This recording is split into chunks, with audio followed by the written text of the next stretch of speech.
Some men accumulate so much wealth that nearly everything becomes purchasable to them. Everything except one thing: proof that decent people still walk the earth. Richard Ashford had reached that particular kind of rich. 74 years old, sole owner of Ashford House, the most coveted reservation in the city, along with a scattering of boutique hotels and private clubs stamped with his name.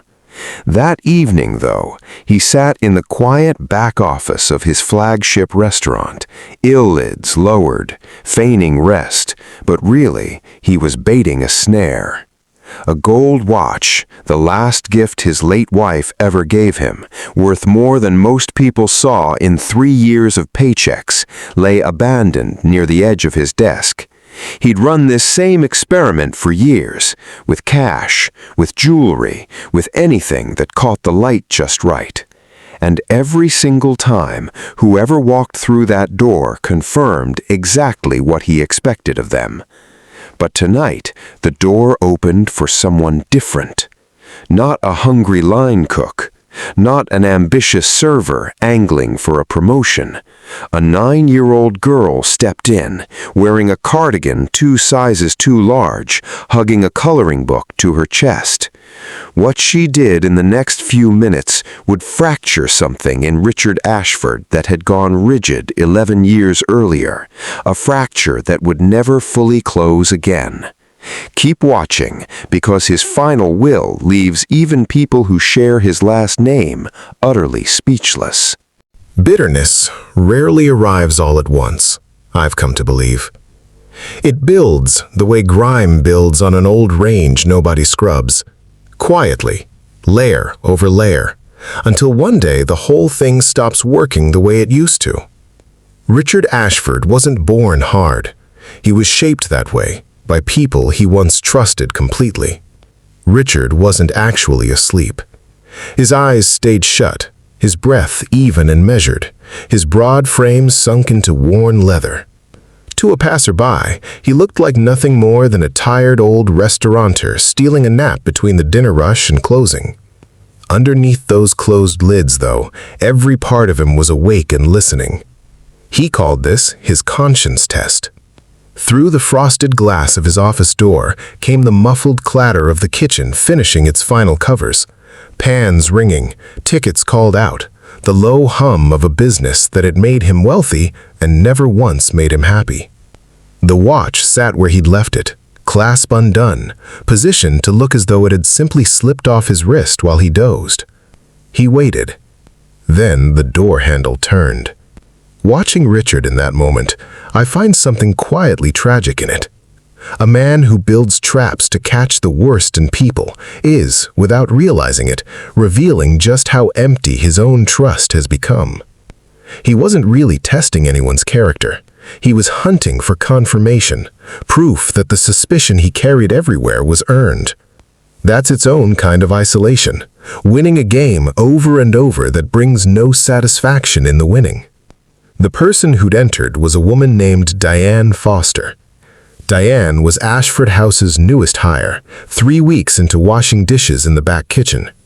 31, the worry had carved lines into her face that made her look older.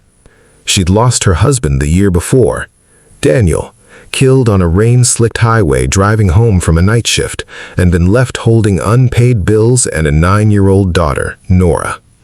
That night, Nora's after-school program had closed early over a burst pipe, and Diane had no money for a sitter.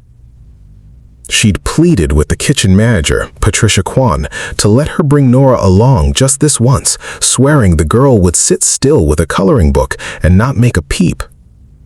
Patricia agreed, reluctantly, but made it clear if Mr. Ashford found out, they'd both be gone by sunrise.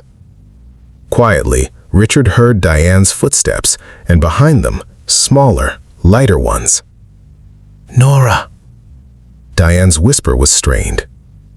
"Sit by the filing cabinet and stay there.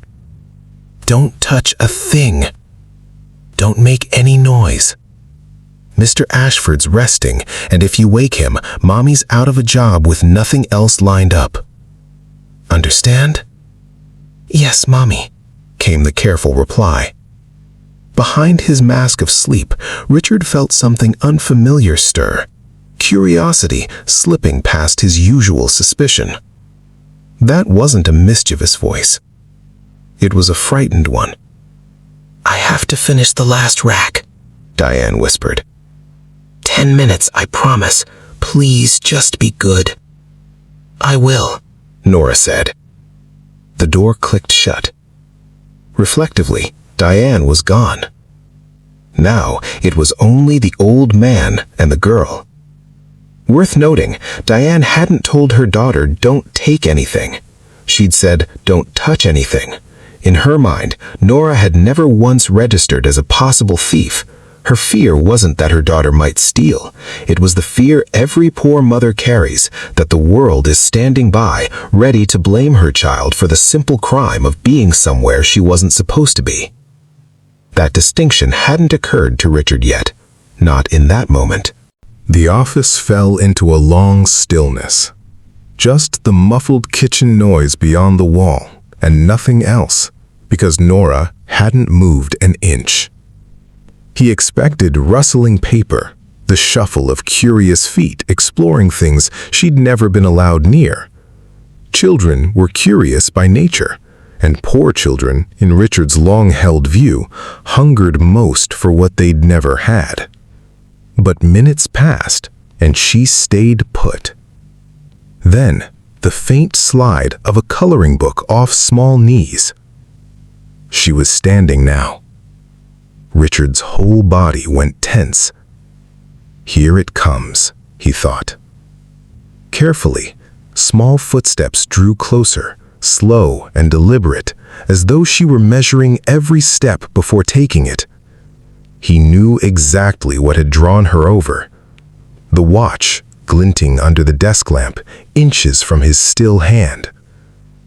A 9-year-old understood gold. She'd know it could mean groceries that didn't run out before the month did. Could mean her mother not crying quietly into the phone with the power company anymore. Vividly, he pictured it exactly as he'd rehearsed it 100 times before. Small fingers closing around the watch, tucking it into a pocket.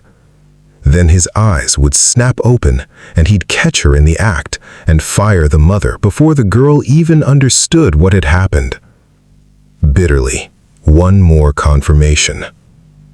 Coldly, trust no one. The footsteps stopped beside him. Expectantly, he braced for the scrape of metal, the hurried retreat. It never came. Instead, something small and cool brushed the back of his hand. "Checking if I'm still breathing?" he guessed. She pulled her hand back. A sigh followed, small but heavier than a child's sigh should be. "Mr. Ashford," she murmured, barely audible over the kitchen noise through the wall. He didn't stir, just let out a low, convincing snore. She shifted again, and this time he heard something that threw him. Not the scrape of a clasp being undone, but fabric unzipping. What on earth is she doing? He wondered. Then warmth settled over his folded hands. Her cardigan, thin and worn, faintly smelling of bus exhaust and crayons. She draped it over his knuckles like a small blanket. The office air conditioning had never worked right, no matter how many times he'd complained about it. She smoothed the sleeves down carefully, then mostly to herself. His hands are freezing. Mommy always says you gotta warm up cold hands. Something in Richard's chest lurched. This wasn't part of any script he'd written. The girl wasn't looking at the watch at all. She was looking at him. A faint scrape sounded against the desk. Now, he thought, now that she thinks I'm harmless, she'll pocket it. But the watch stayed put. Instead, it was nudged, gently, deliberately, not toward a pocket, but to the center of the desk, safely under the lamp. Richard let his left eye crack open, just barely. What he saw stopped him cold. Nora stood there, thin and serious-faced in her oversized cardigan, hair pulled into a crooked ponytail she'd clearly done herself. She'd noticed the watch teetering near the desk's edge, at risk of tumbling onto the tile floor, and simply nudged it to safety. Then she spotted something else, his reading glasses, knocked to the floor from his lap.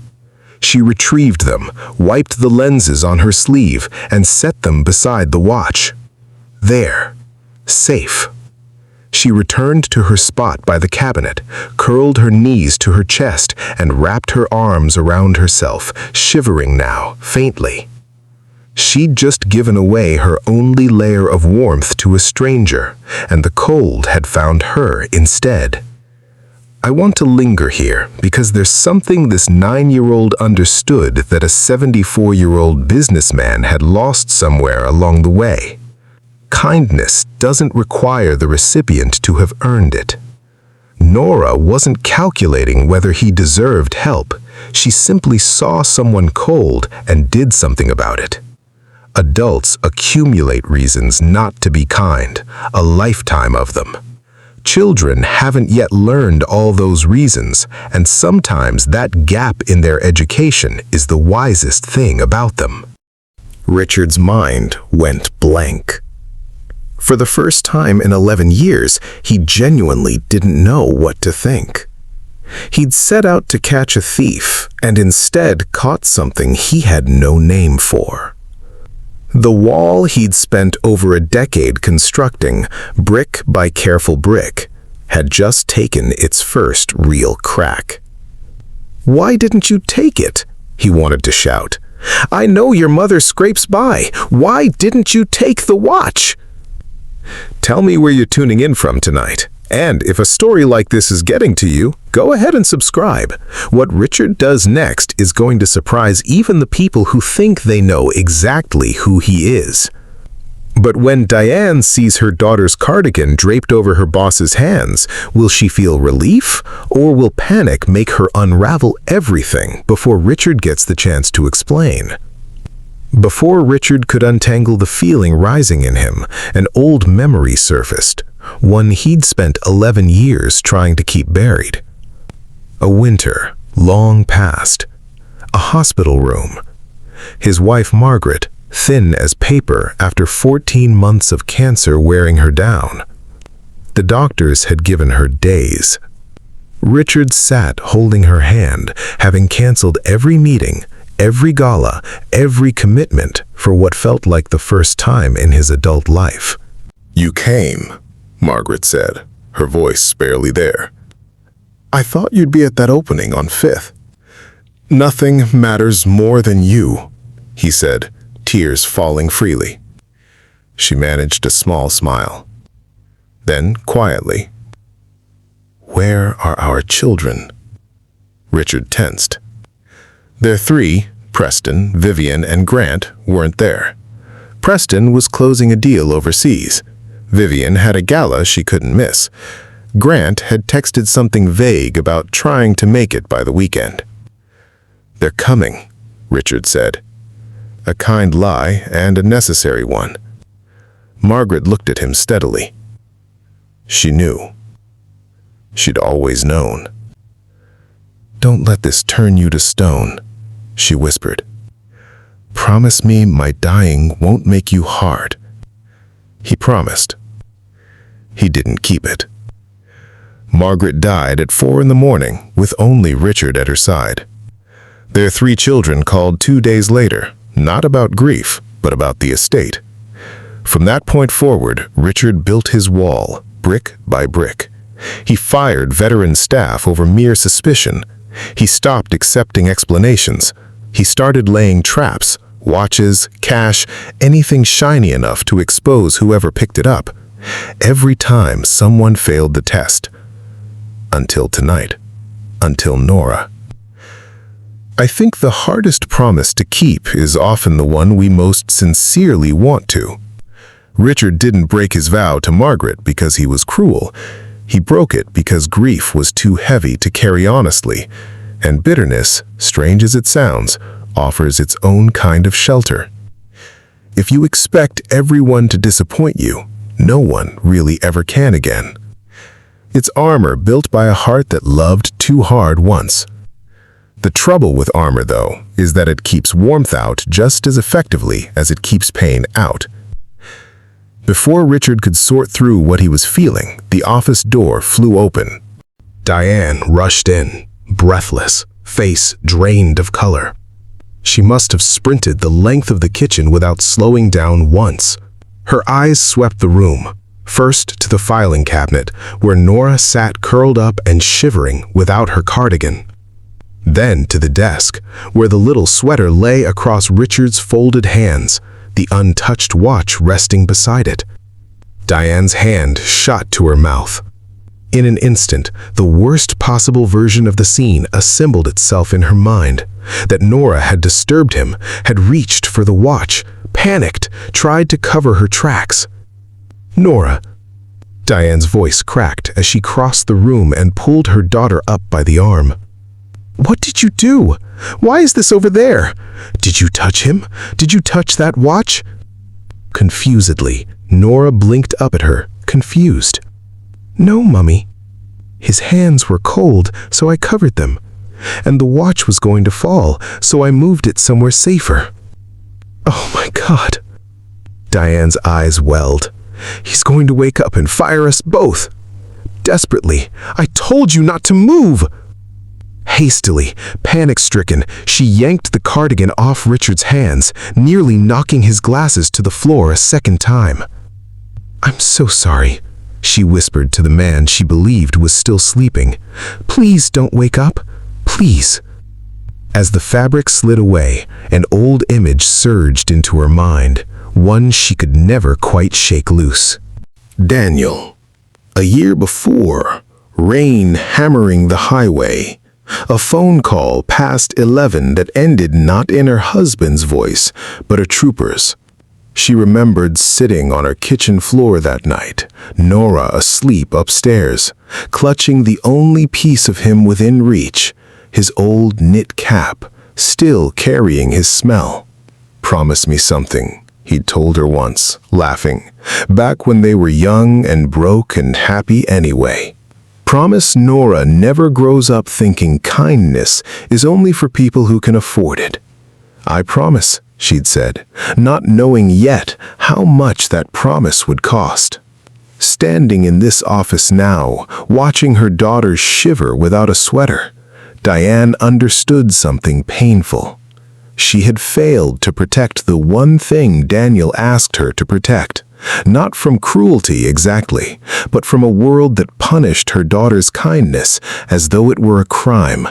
There's a bitter irony worth naming here. Diane was terrified because of the very best thing she'd ever given her daughter. She'd raised a girl who noticed when someone was cold, and now that instinct threatened to cost them everything. That's the quiet tragedy so many working families live with, teaching children that kindness carries risk. And Richard, lying there feigning sleep, was beginning to understand that he was the one who'd built a world where that lesson had to be taught at all. Quietly, he felt the cardigan lifted away, and alongside it, the mother's fear radiating off her like heat. This wasn't guilt he was sensing. This was a mother standing at the edge of losing everything because her child had chosen to be gentle. And in that instant, something clicked into place for Richard. He had become exactly the thing people feared. Not through cruelty necessarily, but by teaching an entire staff that kindness, if caught in the act, was dangerous. He couldn't stay still another second. He let out a low groan, timed and deliberate, and shifted in his chair. Diane froze, pulling Nora against her, backing toward the door. Richard opened his eyes slowly, blinking as though surfacing from real sleep, and let his gaze land on the two of them. He arranged his features into practiced irritation. "What's all this racket? Can't a man close his eyes in his own building?" I'm so sorry, Mr. Ashford, Diane stammered, bowing slightly. Her program closed early. I had nowhere else to take her. We'll leave right now. Please, please don't let me go. I need this job. His gaze drifted to the watch, exactly where Nora had nudged it. Then to the girl, trembling now, not from cold, but fear. He sat up straighter and picked up the watch, turning it once in his palm. Tensely, Diane braced for an accusation. Girl? Diane's foot tightened. Yes, sir? Come here. Diane's grip tightened on her shoulder. Sir, she didn't. Come here. Nora slipped free and crossed to the desk, small steps until she stood right in front of him. He leaned in, studying her face for the lie he was sure he'd find. You put your sweater over my hands, didn't you? Yes, sir. Why? I'm a stranger. I own this whole building. I've got a closet full of cashmere upstairs. Why would you give me yours? She looked down at her scuffed shoes, then back up. Because you were cold, she said simply. My daddy used to say nobody should stay cold if you can do something about it, even people you don't know. Something tightened in Richard's throat.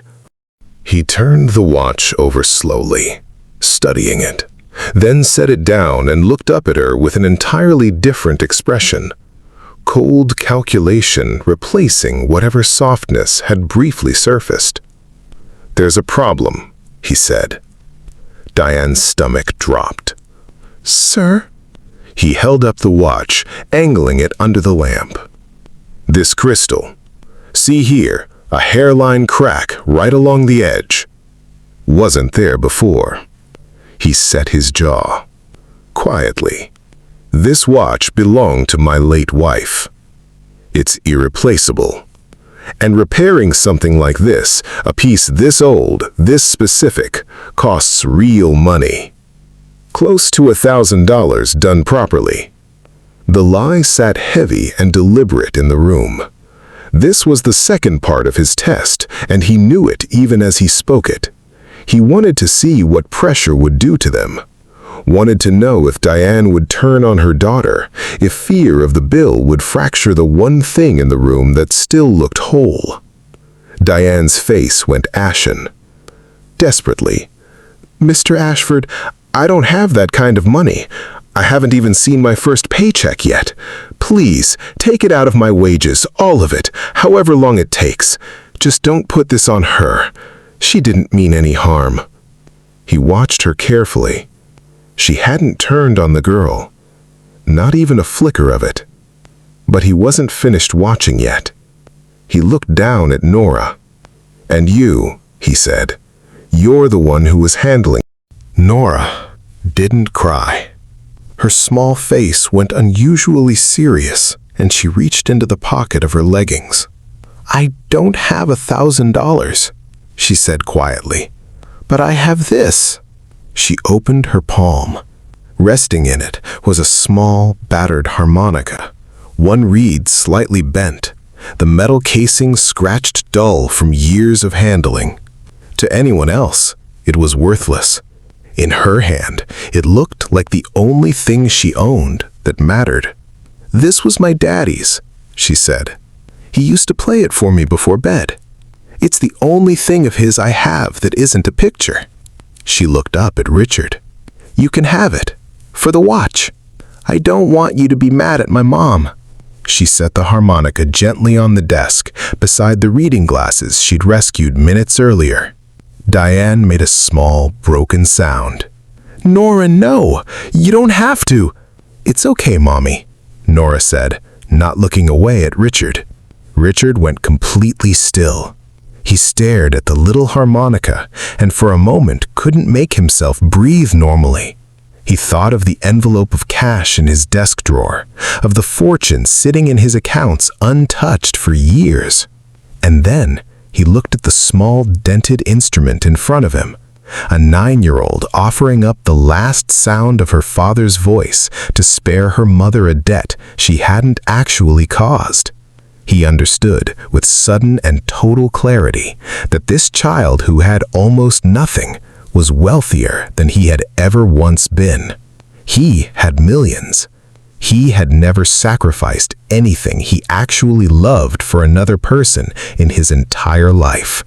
I think this may be the most important moment in the whole story, because Nora wasn't offering something she had extra of. She was offering the one thing she couldn't replace. There's a real difference between giving out of abundance and giving out of scarcity. Wealthy people give plenty, but rarely does it cost them anything real. Nora's giving cost her everything she had left of her father, and that cost is exactly what made it mean something.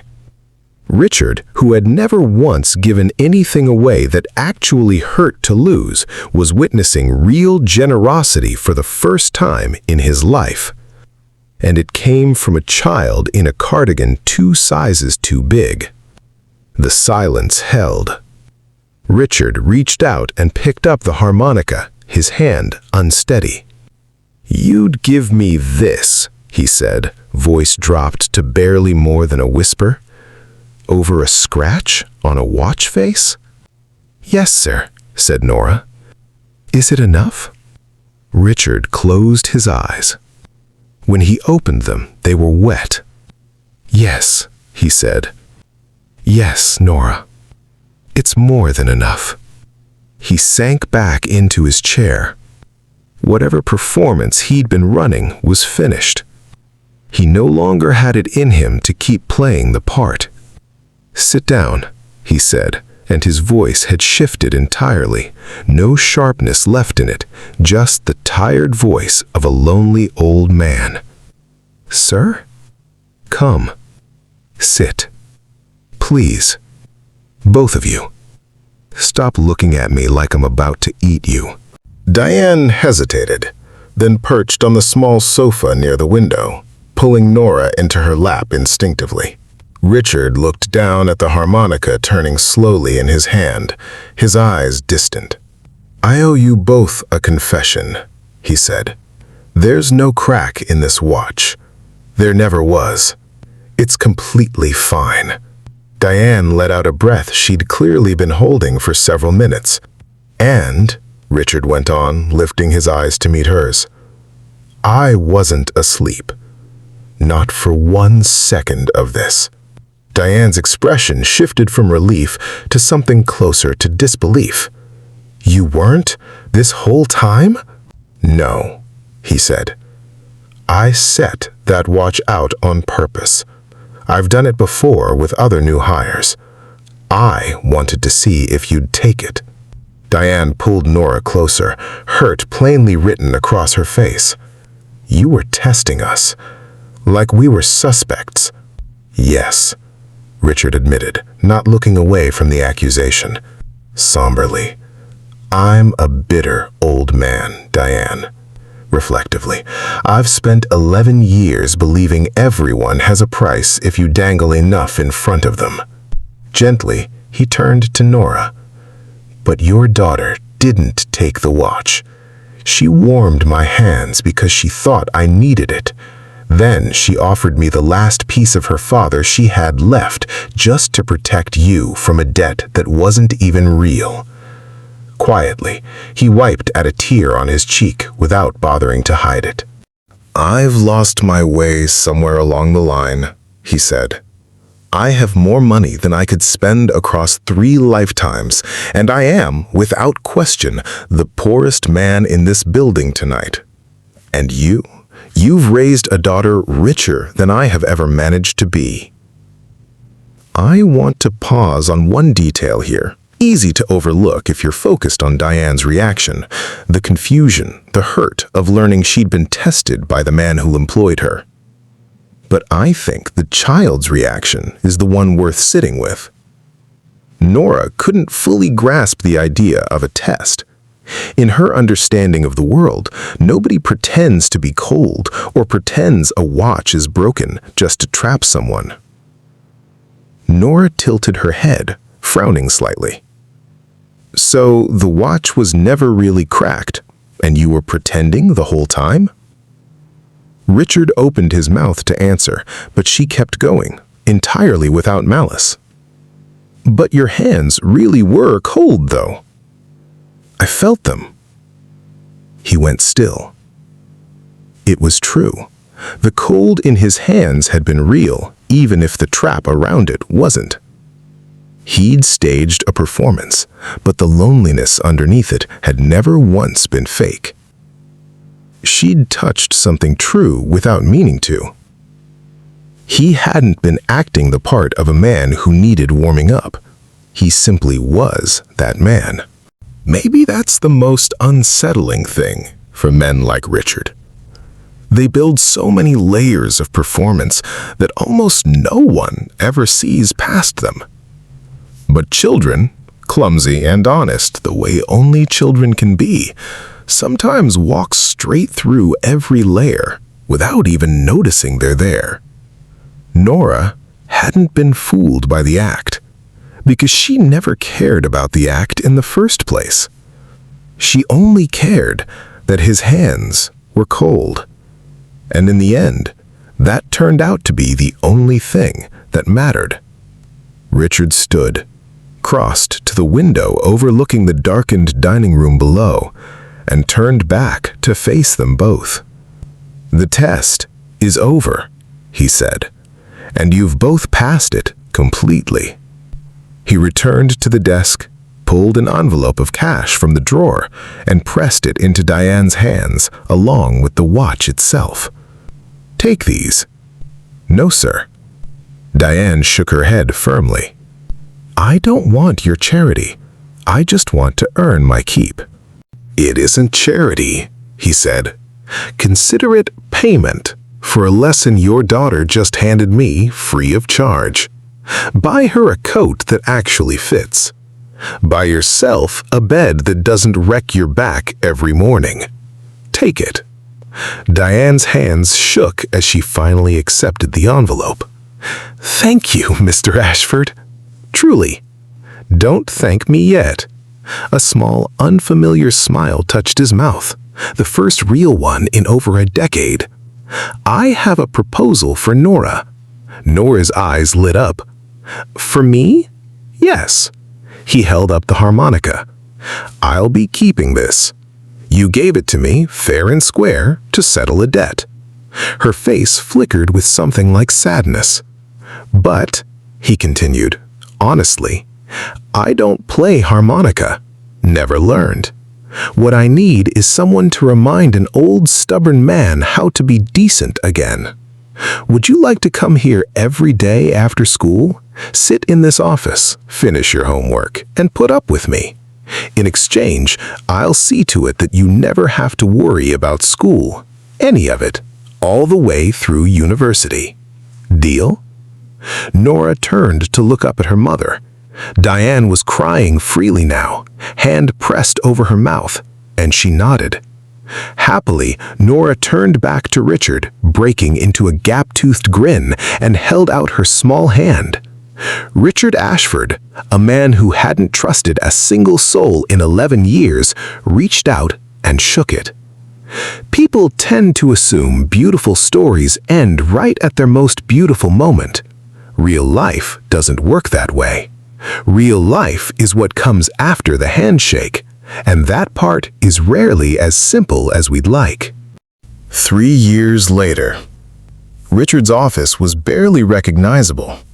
The frosted glass door stayed propped open most days now. The once bare walls were covered in crayon drawings, restaurants with rainbow-striped awnings, stick figures standing outside them holding hands. On the corner of his desk, among contracts and menu proofs, sat 2 objects that never moved. The gold watch, and beside it, the little harmonica, its dented casing polished, but otherwise untouched, exactly as it had been given to him. Nora, 12 now, sat cross-legged on the office rug, working through a geometry worksheet.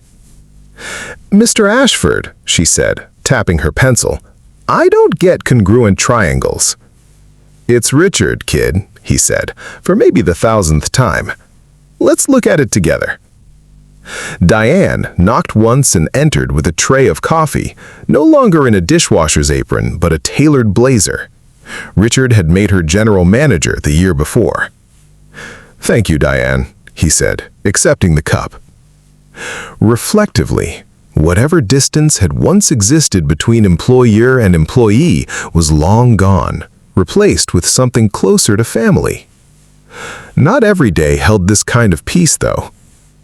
Something worth saying plainly about kind children. Kindness doesn't grant immunity from the ordinary difficulty of growing up. Nora got older. And getting older means eventually colliding with things that try to reshape you into someone else.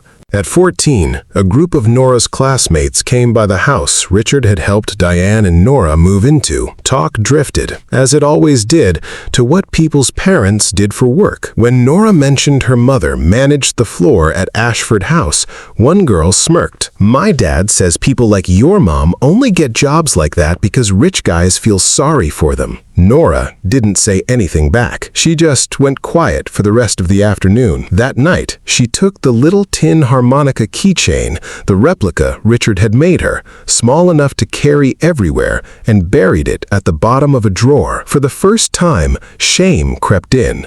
Though it wasn't shame about money exactly, it was shame about being seen as someone's charity case, about her mother's promotion looking to strangers like a favor instead of something earned. For weeks, she grew sharp-edged and distant, snapping about wanting to make it on her own instead of living off somebody's guilt. One evening, in the office, she said it straight to his face. "Everyone thinks Mom only has her job because you feel sorry for us." Maybe they're right. Richard didn't raise his voice. He simply lifted the harmonica off his desk and set it in her hands. "Do you know why I've kept this on my desk for 3 years? Not because it's worth anything. Because one night, a girl with almost nothing taught me that a person's value has nothing to do with what she owns or what people assume about how she got somewhere. Your mother didn't get her job out of pity. She got it because she worked 11-hour shifts without complaint and never once asked me for anything until I insisted. If you throw away who you both were to get here,